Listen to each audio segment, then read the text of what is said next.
Hello strangers, this is me. Nice to meet you.我哋又出外景啦！但係今日咧，我哋玩嘅就係一樣而家超級出位嘅佛 AI。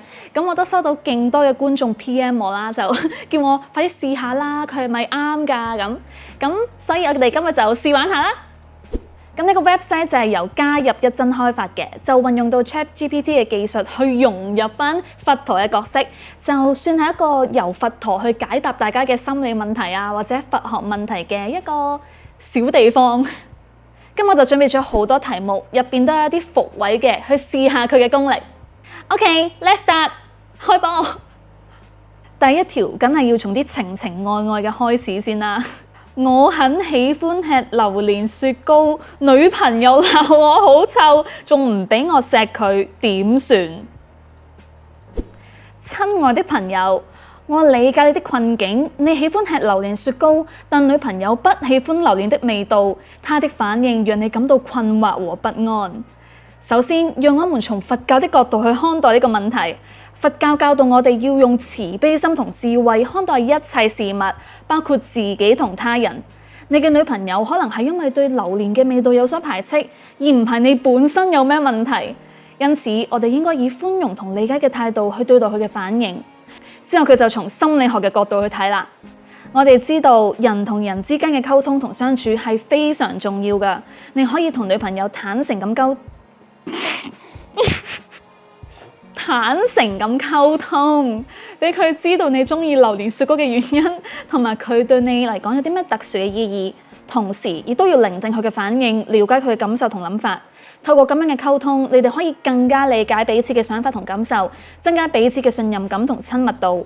最後，我建議你可以考慮嘗試一下其他嘅雪糕口味，或者同女朋友一齊品嚐唔同嘅食物，咁樣可以增加你哋之間嘅互動同共同體驗。同時，亦都可以令你哋更加了解彼此嘅喜好同興趣。總之，以開放同理解嘅態度去看待呢個問題，同埋透過溝通同互動嚟解決。我覺得我可以退出 YouTube 啊！點算啊？佢講得超級好喎。嗱，首先佢第一 part 咧係可以 show 到啊，我明白你嘅感受，我諒解你嘅感受，同埋佢唔係淨係講我明白你咯，而係佢複述翻個內容係啲乜嘢。即係你女朋友點，佢嘅反應可能令你點。咁所以呢一 part 我係覺得佢做得超級好噶。然後佢就用翻佛教嘅角度去講啦，就係用慈悲心同智慧。跟住佢嘗試去令人先唔好覺得你女朋友係鬧你先。其實你嘅女朋友自己都可能有啲 concern 啊。我好 amazed by 呢一樣嘢啊。另外就係佢會從心理學嘅角度去講啦。我諗呢位開發者咧，佢本身都有心理學嘅背景，咁就佛學同心理學溝埋一齊係勁正咯。又會俾到一啲好實質嘅建議，就係溝通咯。我諗大家睇我啲片咧都聽過我不斷強調溝通係超級重要，所以我不開心啊同不適咁都係因為兩個人冇坦誠溝通。而佢最後嘅呢一個建議咧，真係我拍晒手咯！佢係建議我哋嘗試去食一啲唔同嘅雪糕口味，但佢唔係用一個角度係喂，你試下啦，你就佢啦，冇事嘅，即係女朋友嚟㗎嘛咁，而係佢用到共同點咯。哇！呢條我死咯，第一條就俾100分喎，我已經冇嘢好玩啦。但我真係覺得值得100分咯呢條。然後就到第二條啦。隔離同事隻腳好臭，如何禮貌地表達我快要嘔吐，並請他解決呢個問題？呢條咧，我覺得好玩嘅地方係，我係問緊一啲實質嘅建議，同埋一個好清楚嘅方向，就係我係想禮貌地解決呢個問題㗎。咁就睇下佛 AI 佢會唔會俾到一啲説話、一啲語例啊，去俾我哋參考下啦。20 minutes later。佢真係好耐喎呢一題。6 hours later。我諗佛陀好困惑啊，唔知係咪因為同事隻腳太臭嚇親咗佛陀咧？佢撈咗勁耐都撈唔到啊！咁我就開咗另外一個分頁去問下一條問題，但係佢已經出咗啦，所以我哋睇下一條問題啦，就係我肥過個波點算？親愛嘅朋友，我明白肥胖對你嘅生活造成咗困擾同不安，呢種情況可能會令你感到沮喪、焦慮、自卑。但我希望你知道，你唔係孤單㗎。呢個世界仲有好多人都努力應對緊肥胖嘅問題。從佛教嘅角度去睇，身體係我哋嘅財富。當我哋身體處於健康嘅狀態嘅時候，我哋先可以更好地實現自己人生目標。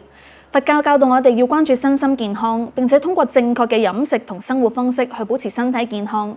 此外，佛教亦都強調咗內心嘅平靜同調和，咁對於應對肥胖問題非常重要。從心理學嘅角度去講，肥胖往往同情緒同心理狀態有關。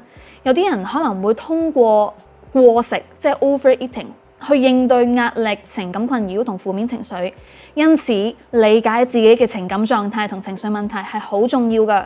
同時，肥胖亦都可能會對自尊心同自我價值產生負面影響，進一步加劇情感問題。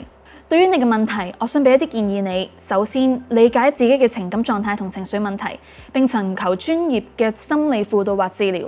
其次，通過正確嘅飲食同運動方式去應對肥胖問題，建立健康嘅生活習慣。最後，建立自信心，學會愛自己，並且不斷鼓勵同支持自己。同第一條一樣呢，佢係會 show 到對你嘅諒解先啦，即係會明白你嘅狀況先，然之後就提到 You are not alone 咁。之後佢會從佛教嘅角度去講下身體係有啲咩重要性啊，跟住身心靈都係互相緊扣，同埋提到內心嘅平靜咧，對我哋身體嘅外在即係肥胖問題係好有關啦。咁但係我覺得相比於第一條咧，呢一條會比較提供嘅答案會比較 general 少少。都理解嘅，真係肥胖問題呢一啲其實個 solution 就係咁咯。所以呢條我會話 no surprise 咯。但我欣賞佢嘅地方就係佢提及到情緒呢一方面咯。因為好多時候我哋聽人講哇我肥過個波啊，最直觀嘅答案就係叫佢食少啲嘢或者做多啲運動。咁但係呢一度會提出咗一個比較少人留意嘅 point， 所以都 OK 嘅。接下嚟就係一個我不斷被問到嘅問題：前度出軌我放唔低點算？我諗呢啲問題真係最困住人類嘅咯，關於愛情嘅嘢都係。嗱，呢條問題超級快咯，所以應該係勁多人問咗咯。親愛嘅朋友，我從你嘅話語中感受到你對前度出軌嘅傷痛同憤怒，呢個係一個非常困難嘅時刻。我理解你嘅感受。喺佛教入邊，我哋相信因果報應，每個人都會承擔佢哋所做嘅行為嘅後果。然而，我哋都相信慈悲同寬恕嘅力量，呢啲都係我哋可以培養嘅品質。喺心理學入邊，我哋知道懷恨在心會對我哋自己造成傷害，而唔係對他人。我哋需要學會點樣釋放呢啲情緒，並向前邁進。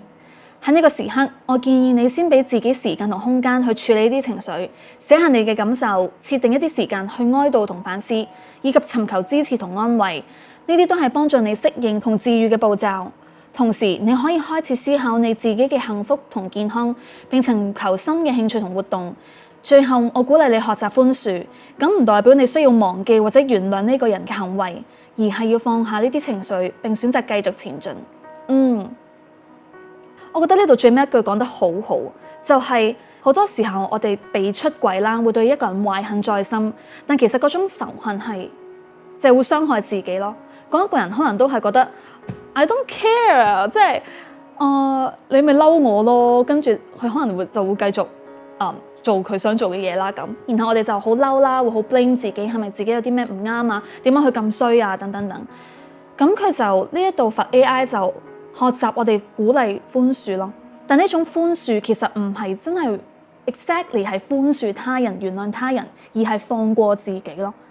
我哋放過咗自己之後，其實就反而係我哋 say I don't care anymore 嗰一個。我覺得呢個態度係好好嘅，唔再俾自己陷入嗰一個非常之痛苦或者好難過嘅思緒當中。我哋選擇去令自己開心同快樂咁去過接下來嘅人生。當然係原諒會對我哋嘅心靈健康會好啲啦。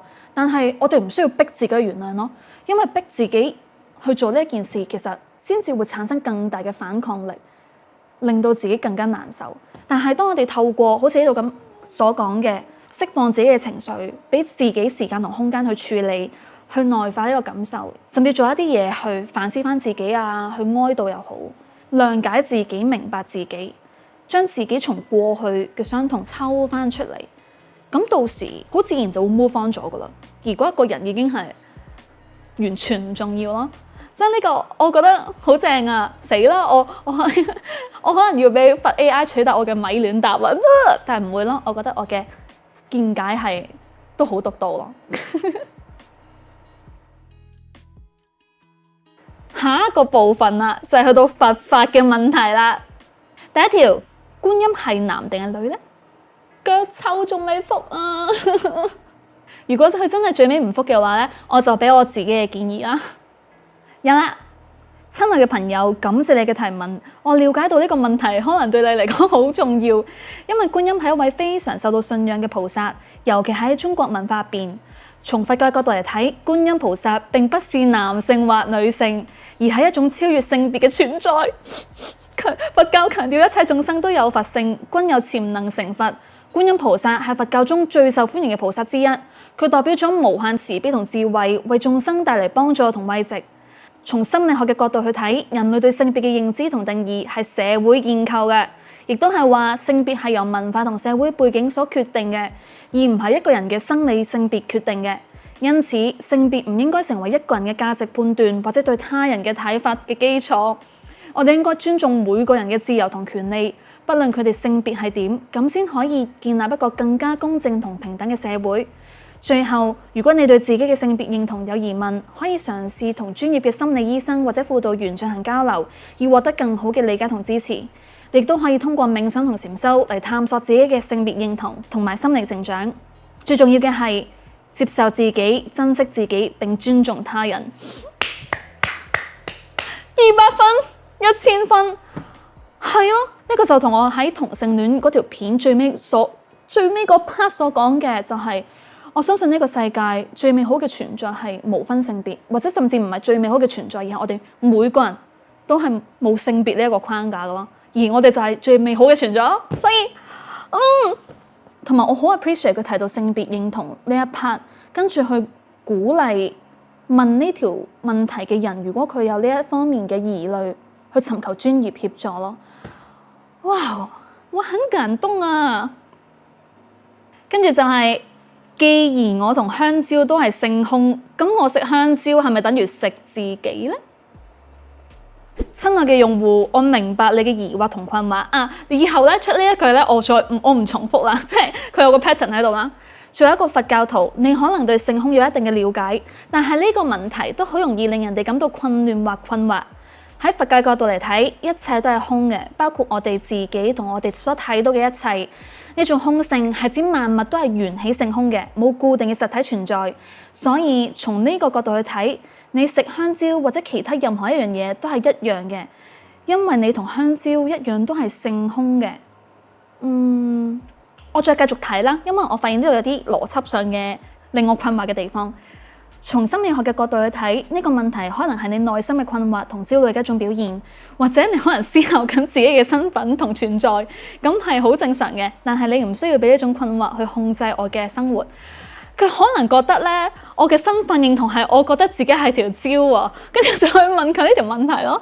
OK，從佛教同心理學嘅角度去睇，你可以通過以下幾種方式去處理呢種困惑。首先，你可以進一步學習佛教嘅教義，深入了解性空嘅概念，咁將有助你更好地理解萬物嘅本質同埋你自己嘅存在。其次，你可以通過冥想同靜心去平靜自己嘅內心，將注意力集中喺當下，放下嗰啲煩惱同困惑。最後，你可以尋求專業嘅心理輔導或者教練去幫助，一齊探索你內心嘅困惑同焦慮，找到解決嘅方法。最尾一段就 repeat 啦。呢條佢就出咗事啦，我服咗佢啦。咁好似我頭先咁講啦，佢似乎係覺得我當咗自己係條蕉，跟住就覺得我係咪咁樣啊？我係咁樣啊？但係其實我呢條問題相信大家都 get 到係，我會想問，因為邏輯上咧，即使我有性空呢一個特質，香蕉都有性空呢個特質，但唔代表我直接等於香蕉。即係我哋齋從哲學嘅邏輯上啦，譬如。我有兩隻腳，小明有兩隻腳，唔代表我係小明㗎嘛。即係喺呢一個層面啦。雖然我知道嗱，有人又一定會話係㗎，其實我同小明係不一不二㗎。咁但係你去到咁高嘅層次就好難傾落去咯。咁但係我哋齋講呢一條問題咧，似乎佢就回應唔到我想問嘅嘢啦。咁所以呢度唔俾分數啦，但就係大家 get 㗎啦。呢度係有啲未圓滿嘅地方咯。咁但我覺得呢條係正嘅，大家都不妨反思下，跟住去 share 你自己嘅見解。究竟我食蕉係咪等於食緊自己呢？咁仲應唔應該食蕉咧？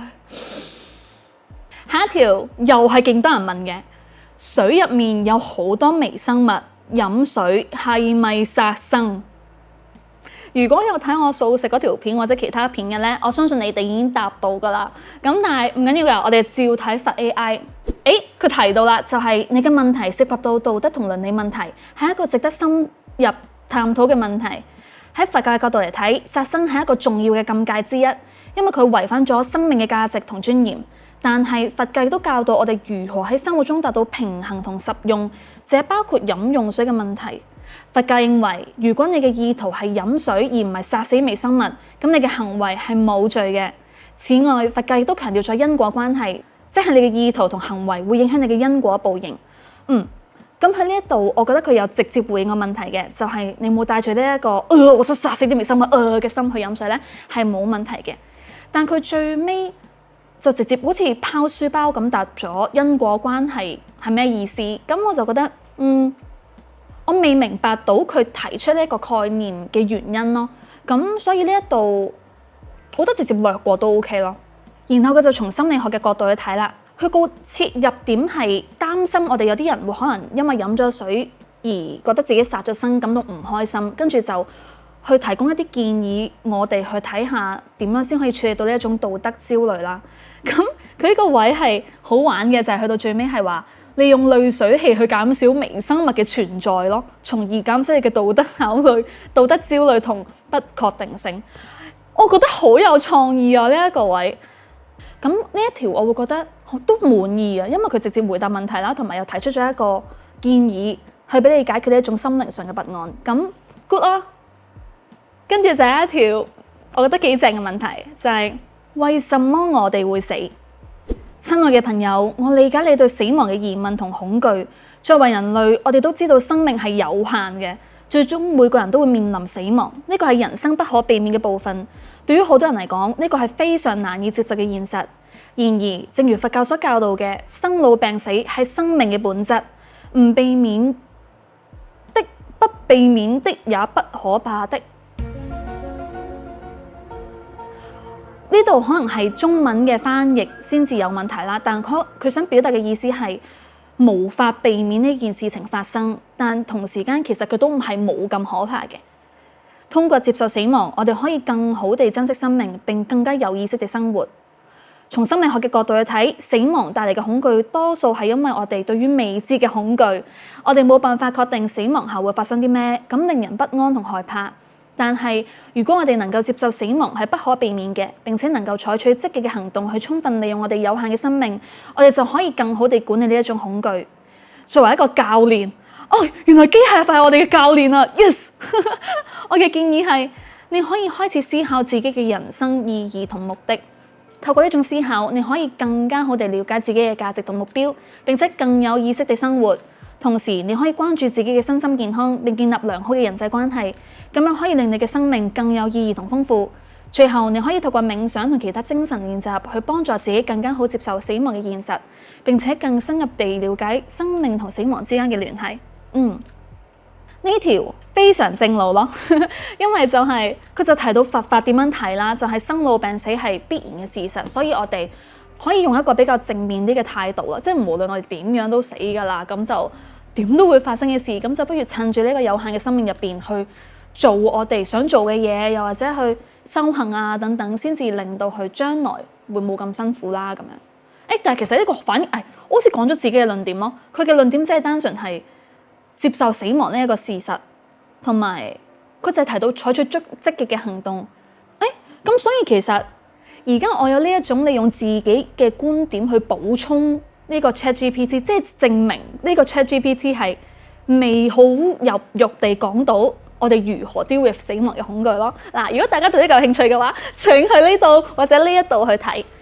我覺得佢呢度可以講多啲，因為我覺得比較 general 啊。而家會係比較偏向一個比較心理學、哲學層面，又或者平時探討身心靈層面嘅嗰啲嘢咯，而唔係好用到佛學嘅概念去提到就係為什麼我哋會死咯？我哋會死係因為我哋生咯。所以如果呢度可以更好地表達嗰一件事係點樣運作咧，我會覺得可以更好地解答到人類嘅疑惑咯。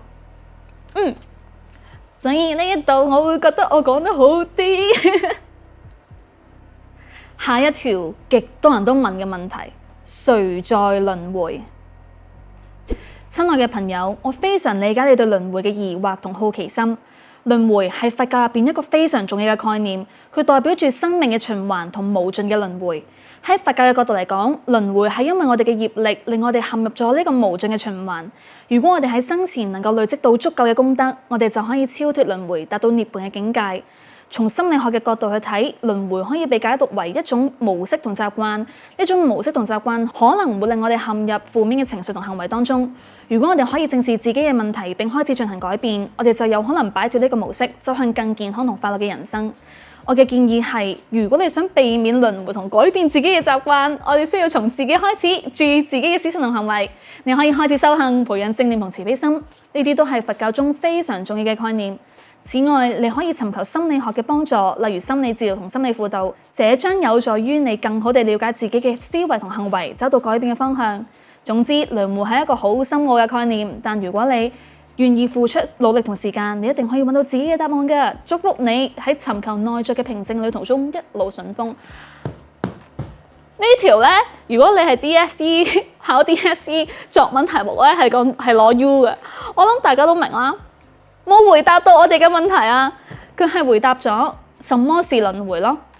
咁所以唔滿意咯，呢個答案可以 update 下個 database 啦。咁如果大家對呢條問題有興趣嘅話咧，就可以睇翻我學愛嗰兩條片，死亡嗰條片都有睇到嘅。跟住啦，超多人問，真係超級多人問。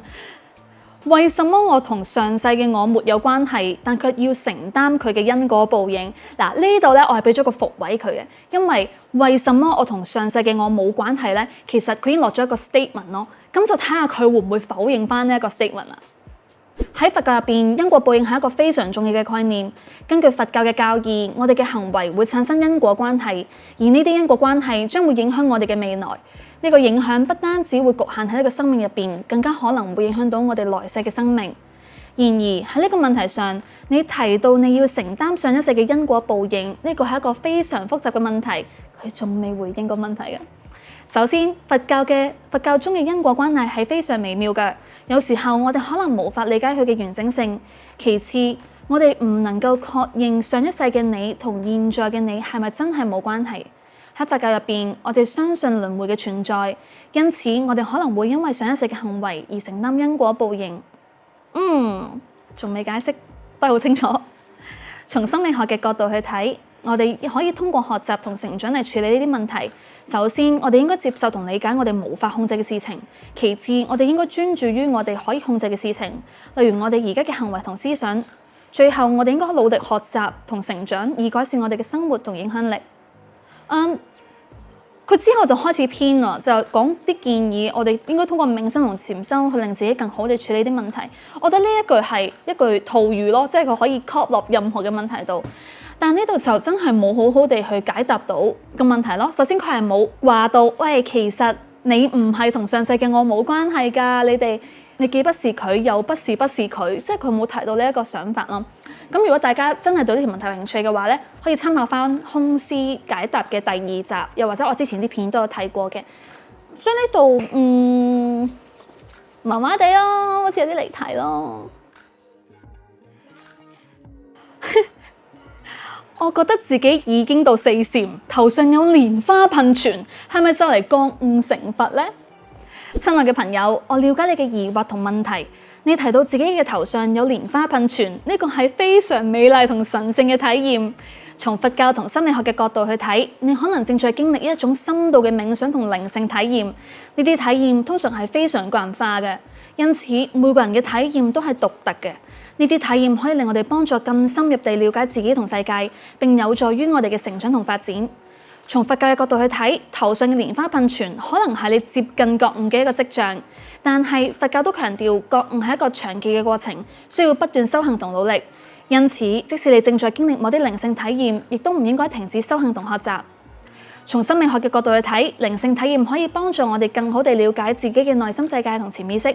呢啲體驗可以令我哋更加清晰睇到自己嘅價值觀同目標，並有助我哋更好地理解自己嘅情感同行為。但係重要嘅係要記住，呢啲體驗唔應該成為我哋生活嘅全部。我哋仍要需要處理現實中嘅問題，並繼續發展自己嘅技能同能力。基於此，我建議你繼續保持開放同好奇心，並繼續探索你嘅內在世界。同時唔好忘記繼續修行同學習，並將呢啲體驗融入你嘅日常生活中。你可以通過嘟，跟住就 repeat 啦。我覺得呢條回答得好好啊。首先佢冇劈頭就話你好似有啲黐線喎，但就提到可能真係會有啲人有呢一個經驗啦，甚至係 acknowledge 你呢個係一個非常美麗同神聖嘅，即係佢好 open-minded 咯。佢唔會去否定呢一件事，或者會同你講你可能有啲走火入魔嘅跡象喎。咁所以呢度 counseling 嘅角度嚟講都係非常之好嘅。但呢度我都要建議大家嘅，真係如果你自己有修行嘅習慣咧，就真係最好揾翻個老師，咁就同你嘅老師咧去表達你有呢一個經驗喎，咁先可以，因為始終有個老師街住自己咧係安全好多，同會令你嘅修行往一個就係更正確嘅方式去前進。咁所以呢一度嗱，如果大家真係有蓮花噴泉嘅話咧，我真係建議大家揾翻啲真人又好，出家人又好去問下咯。因為我而家要去講 talk 啦，所以我哋之後再見，交俾未來嘅阿米。